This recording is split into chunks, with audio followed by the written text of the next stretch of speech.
What is up, everyone? I'm coming on here for a couple of plays for today. I have a little bit of a different setup today, so I apologize if some of the audio or video is off. I will say, though, today is a very exciting day because it's pretty much the eve of college football, right? We have full college football slate tomorrow, and this is what we've been waiting for, right? All freaking off-season long, we've been waiting for this day, and it's going to be our first official game. Really, TCU and UNC kicks it off. Our first official game that has meetings since like January or something like that, right? So amazing day. I will say the Friday, most of the time, the Friday of every weekend before football season, I like to make a little bit of a different video. So in today's video, instead of giving out a 3-man or 4-man, I'm actually have 6 plays in today's video. That's just my favorite picks going into the weekend. Going into actually, I have a couple picks tonight, which is going to be for NFL preseason, and then I have I think 3 picks for the weekend, so for Saturday's games, and then I have 1 pick that's going to be in the future,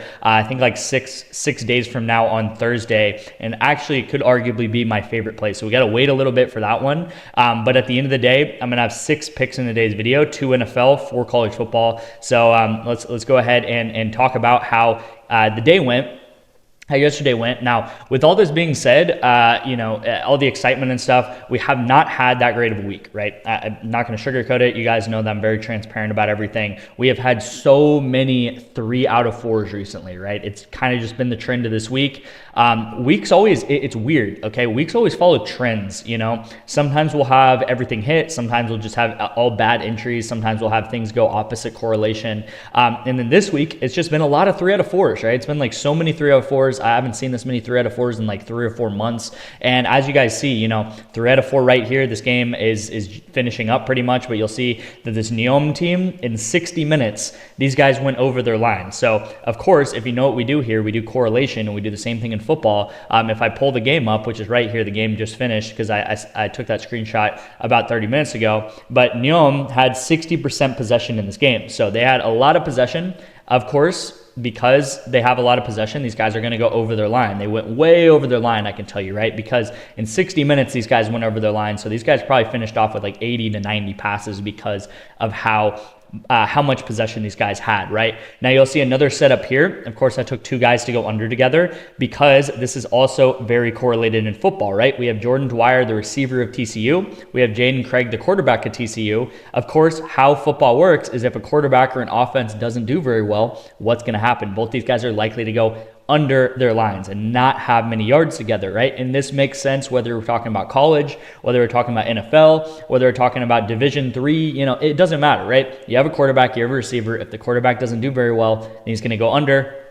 The receiver is also likely to go under, and vice versa, right? If the quarterback goes down and throws for 300, 400 yards, then they're likely to go over together, okay? So there's another example of this right here that I sent out a couple of videos ago with all Hawaii guys to go under, and then this was yesterday's play, which unfortunately did miss with Cody Bellinger. Yankees did horrible. They only had 1 run. Again, this was yesterday. Very, very frustrating loss here with this guy. Same thing here with Rooster. These 2 guys hit together, and then this guy goes way over, and then same thing, I believe this happened yesterday. This guy goes way over his line as well and has another 3 out of 4. What's frustrating about these 2 losses, if I can quickly talk about this, is that I took Paddock and Shiro to go under, and Paddock, I liked him at under 8, and then he bumped to 7.5, and I wanted to retake this, I believe, what do they call it? I think shifters to go under. And because he bumped to 7.5, I second guessed myself. And then I took Rooster instead of Paddock here. And I should have taken Paddock Shiro again because I took this one first. And then I retook it with this one right here. And I shouldn't have second guessed myself. I should have took Paddock under 7.5, even though he bumped down from 8. So unfortunate there. Again, it's my fault, but I need to just go with what I know is likely to hit. Of course, I then subbed in Rooster. He ends up having an insanely good game, and he goes over his line. And that's again, this is just how sports betting works. You're gonna miss sometimes. You're gonna have some very, very close misses. You guys know I track absolutely everything. 250 units. Again, this was updated yesterday, so yeah, it might be at like 245 or 246, whatever, right? You guys see the profit, you guys see the ROI, you guys see the record here. And again, one thing to note is probably the most important thing is that we lose a lot, right? The record, 12 100 losses so far this year, 337 wins. We lose a lot. The reason why we lose a lot is this screen right here, right? We play a lot of four-mans. Four-mans are difficult to hit. I don't care, the correlation or all this stuff, all the, the strategy we have, right? It's an amazing strategy, but it's still hard to hit four-mans at the end of the day. That's why, if we do hit 2 or 3 of them in a day, I'm going to celebrate it because it's not easy to hit four-mans all the time, okay? Last couple things, if you guys do want to get into the VIP, 1 to 2 free months of the VIP for signing up for any of these apps: NOVIG, ONYX, Dabble, Rebet, Sleeper, BETR, Underdog, Fliff, KALSHI, and OG.com. Shout out to Underdog. I'm actually going to do 2 months Underdog Fantasy this weekend only if you guys do want to sign up and get 2 months free, because you get a free $75 with sign up for Underdog. So you literally go in, play $5, get $75. You're getting a free $70 with Underdog. So that's a complete no-brainer. Again, this works if you've never been the VIP ever and you want to try it out. Again, throw in $10 on NOVIG, throw it $10 on KALSHI, right? ONYX Odds literally gives you a free $100 in free picks, right? So these apps are giving you money, and then on top of that, you're getting a month of the VIP to try out. Or if you've been in the VIP for a couple months and you want to add on, a month to your membership, then do this too, right? And you guys can just text me right here, my number. Just text me NOVIG or BETR or ONYX or whatever you want to sign up with, and I'll go ahead and get you that, okay? The next thing and the last thing before I get into the picks is football season pass profit guarantee. $150, you get all of my plays up until the season ends. This is an amazing promo, guys. It's going to be the best promo of the year. This is ending at midnight tonight. Okay, so the last day to lock this in. $150 for the entire season is absolutely incredible, right? You'll get the whole season. I don't know what to say, right? You'll get the playoffs, you'll get the Super Bowl, of course, right? But right now we are focused on the very, very beginning of the season, and you'll get all of my plays. So not only NFL, college, you'll get MLB, you'll get NBA when that comes around, tennis, of course, esports, soccer, and you'll get all of these plays, and it is profit guaranteed on top of that. So pretty much, if we don't make 15 units, which is what a $10 bettor would need to pay off this pass, if we don't make 15 units by the end of the year, then you'll get a profit guarantee and I'll pay you this money back. Now, 15 units is what we would be expected to do in like a week or two, okay? So by the end of the season, I'm expected to go up 300 units, all right? Just to show you guys, just to tell you guys, the scale to this thing, right?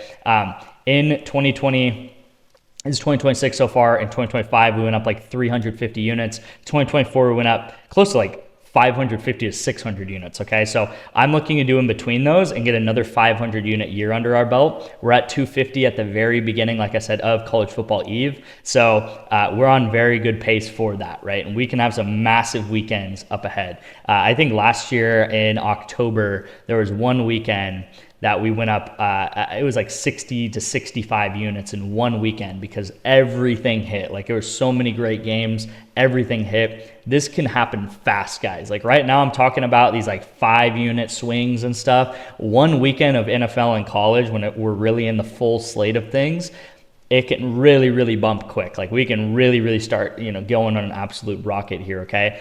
With all that being said, there's gonna be some rough weekends in there too. So that, don't get your expectations too high, because are we going to profit 18 out of 18 weeks? That's going to be for the NFL and college? No, probably we're not, right? That would be dumb to say that, right? So let's get into today's picks.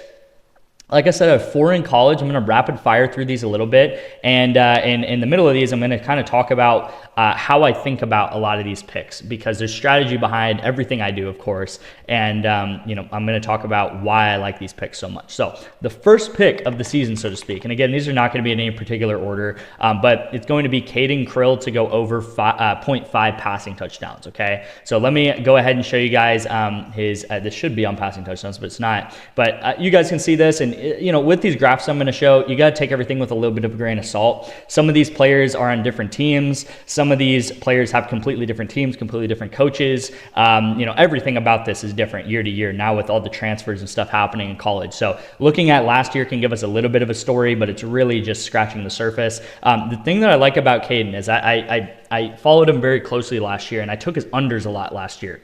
What ended up happening towards the end of last year, and let me go to his full 15-game slate, right?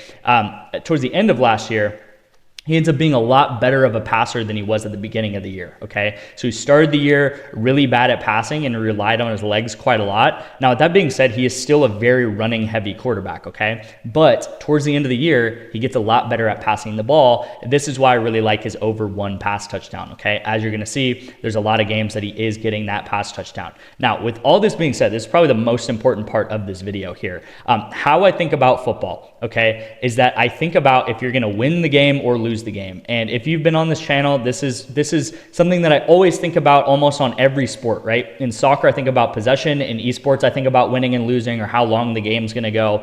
This is where the real money is made, and this is where the real strategy comes in, okay? So when you're a winning team in a football game, what is really gonna happen? Well, what's really going to happen when you're winning a football game, let's say you're up by 10 points, 17 points, is you're going to pass the ball less and you're going to rush the ball more, okay? And when you're losing a football game, you are going to actually pass the ball more and you're going to rush the ball less, okay? And it's very simple why, because if you're winning the game, obviously you're going to try to run the clock out, right? And you're going to run the ball to try to waste the clock. If you're losing, you're going to do the opposite. You're going to try to pass. So if it is incompletion, it'll stop the clock. And of course, passes are going to be more yards and it's going to be better for you to pass the ball more if you're losing, right? We've seen football games before. We know, you can chew clock when you're winning, and when you're losing, you have that 2-minute drill or that 5-minute drill where you're trying to pass and pass and pass, get to the sideline, pass again.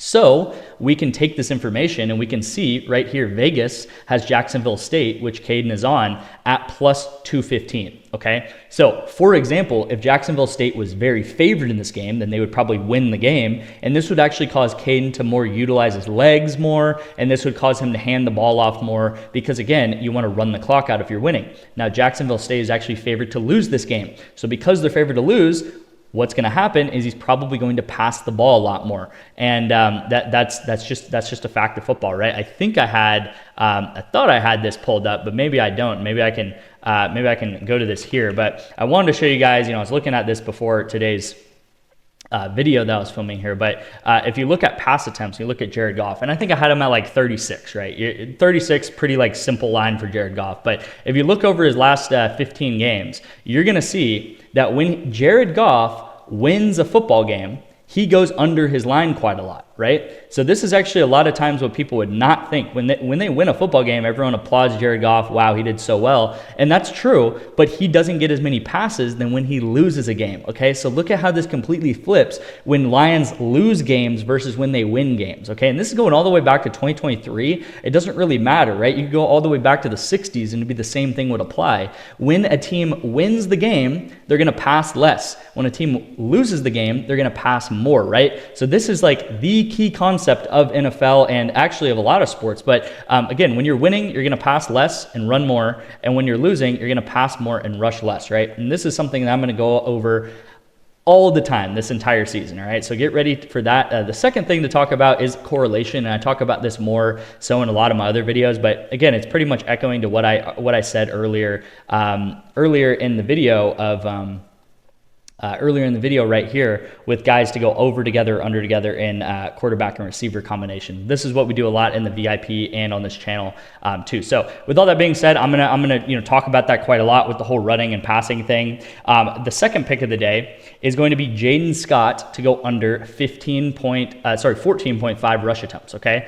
so Jaden Scott rush attempts. I don't know why everything is wrong here, but 14.5 rush attempts for Jaden Scott on NC State, okay? So with NC State, if you look versus Virginia, well, what do you know? NC State is favored to lose this game, right? They have a 38% chance of winning, which means they are favored to lose. And again, as I just mentioned, you have a running back. What's going to happen if a team is favored to lose? If they're most likely to lose, if they're going to lose, going into the second half, well, they're going to run the ball less, right? And the same thing that I just showed with Jared Goff is true with Derrick Henry or Jahmyr Gibbs or Bijan Robinson or any running back in the NFL, any running back in college football. If you are winning the football game, that is when you lose. That is when you run a lot. If you're losing, that's when you run less, okay? So if NC State is losing the game, they are probably going to pass instead of run, right? Which is why I like to take his rush attempts. Now, you guys see the last 10 games, it looks really good. Sure, it does look good, but again, take this all with a grain of salt because this is looking back into last year, which doesn't mean much at the beginning of a college football season nowadays,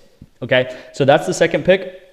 The third pick is going to be Wayman Jordan to go over rush yards, okay? This is on USC. Again, hopefully you guys are kind of seeing what I'm putting down here, right? You have USC versus San Jose State, and I think we can all tell who's going to win this game. It's going to be USC. USC, I think, is favored by like 37 points. USC over San Jose State. What's USC going to do come the second half? Well, they're going to run the ball quite a lot. Now, the only thing with this USC duo here is that they do split carries, and it's kind of up in the air right now who's going to be the number 1 guy versus the number 2 guy. Wayman Jordan last year actually was the number 1 guy up until October, and then I believe he gets an ankle injury, and then King Miller comes in and kind of replaces him as Jordan was injured. Okay, so Jordan, I do think he's the older guy. He's like a redshirt senior. I do think he is going to be the dominant guy. King Miller is more of like the speedster guy. Both of these guys, though, I'm telling you, can break out runs. Okay, especially when we're talking about USC versus a San Jose State, because USC is just going to be way bigger. Everyone on the O-line is going to be bigger. Everyone's going to be faster. Everyone's going to be taller. Like, it's just they're just a way better team, right? Let's just put it that way. Anyone on this USC team could break out a massive run. And if you look over, his games, and again, take all this with a grain of salt, but he goes over his line quite a lot, right?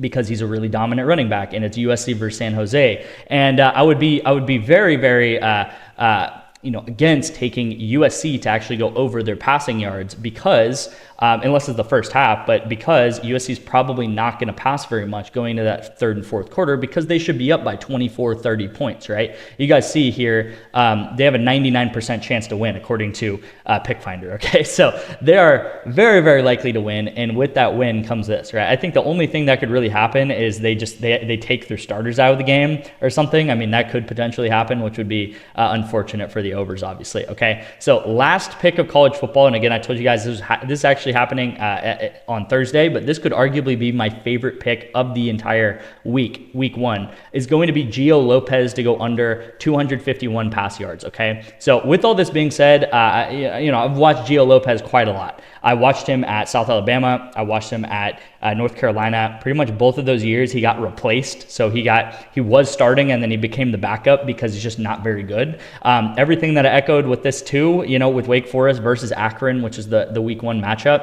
Wake Forest should be able to dominate this game. They should be up by 20 points. Gio Lopez is not going to have to do very much, right? Going back to the Jared Goff example, when a team is winning, Jared Goff doesn't have to do very much because his team is winning, right? Gio Lopez, same thing. It's kind of a misconception that when a team is playing a really bad team, that's when they're going to get a lot of yards. It's actually completely opposite than that. Normally, when a team is facing a very similar skill level, so we're talking about like LSU versus A&M, we're talking about some of these big SEC matchups, big Big 10, big Big 12 matchups, this is when you get a lot of yards, because it's two teams that can fire back and forth with each other, and they can get kind of in the shootout, right? Like we're talking about like Texas Tech and these type of teams that can play, maybe like a Kansas or a Colorado, and they can get into these shootout type games when they have not very good defenses, but they have really, really good offenses, and they're kind of evenly matched teams, okay? Wake Forest versus Akron does not fit that description. Gio Lopez can also kind of use his legs, kind of a weird quarterback because he is kind of good at running, but he doesn't really run enough, and then he also doesn't really pass very much. As you're going to see, look at his last 15 games, guys. He has not gone over this line since 2024. Again, I really like this line, and I think it's my favorite pick. Wake Forest, a lot of times last year, they relied on the run game. We'll kind of have to see what they do this year, okay? All right, so getting into the NFL picks for tonight's games, I'm realizing I should have probably put this section first because it's happening tonight, but I have very simple picks for you guys. I have Jalen Milroe to go under pass yards. He does have the keys to the offense tonight. I believe he's going to play the whole game, but I don't see him getting 175 yards. I'm sorry, right? He just has not played very well. He has not thrown the ball very well. You're going to see that he's actually gotten a decent amount of volume, 10 passes, 13 passes. He's played about a half of passing a lot of these games. Some of these games he actually came in when they've been losing, so he's been having to pass more. And he just throws a lot of checkdowns. He throws a lot of very, dink and dunk, screens, shorter passes. And you're seeing that he only had 36 and 52 yards in some of these times where he's throwing like 13 times, which is a decent amount for Milroe. I mean, I only see him maybe throwing like 25 times tonight at most. So that is going to be the first pick. I mean, I'm not even at his full line right now. I'm at his Green Goblin. But yeah, really, really simple line. He is going to play the full game, obviously, but I still think that he doesn't go over this. He is a running quarterback too. So, there's a chance that if they have a drive that they do score, that maybe 40, 50 of those yards is actually Milroe using his legs instead of obviously using his arm, which would be good for us for the under because he is cannibalizing some of his yards with his legs rather than passing. Okay. So that's going to be the first pick. Second pick in NFL, and the last pick of the weekend, of the day, whatever you want to say, is going to be Joe Milton to go over pass yards. Now, I think this one's a little bit risky because he is playing a full half, and we do kind of need like a longer pass from him, but he's been airing it out extremely well. He's been seeing the field extremely well. He's been looking like a starter, right? That might be pushing a little bit, but guys, he has been dominating, all right? So he should get a full half. He should be the first half, and he should be with some of the better players. And he's been looking amazing with these players. And, last game he absolutely went off, and now he's facing the Saints that have not looked very good. And I'm going to take him over, again, looking for some bigger passes here, okay? So very simple. Milroe under, Milton over. That's a tongue twister, but this is going to be my plays, right? Going over this again, we have Caden Krill to go over pass touchdowns. We have Jaden Scott to go under rush attempts. We have Wayman Jordan to go over rush yards. We have Gio Lopez under pass yards. Milroe to go under pass yards, and then we have Milton to go over pass yards, right? These are my 6 plays of the day. You guys can kind of sprinkle these in with whatever you like. I would recommend that you guys find correlated duos with this. So, for example, a correlated duo would maybe be taking the NC State quarterback to go over pass attempts, because if you have a running back that's going to go under rush attempts, you want a quarterback on the same team potentially that could go over pass attempts, right? That would make sense because as a player, as the coach is calling more pass plays, it's going to be more pass attempts and less rush attempts, right? So this is how you need to think about prize picks, guys. Gone are the days of just taking like random picks together, right? I would really recommend against that. Again, this is how we bet on the VIP. It's called correlation. This is what we do every single day. And I have about 1,000 videos on this channel over 2 years doing the same thing.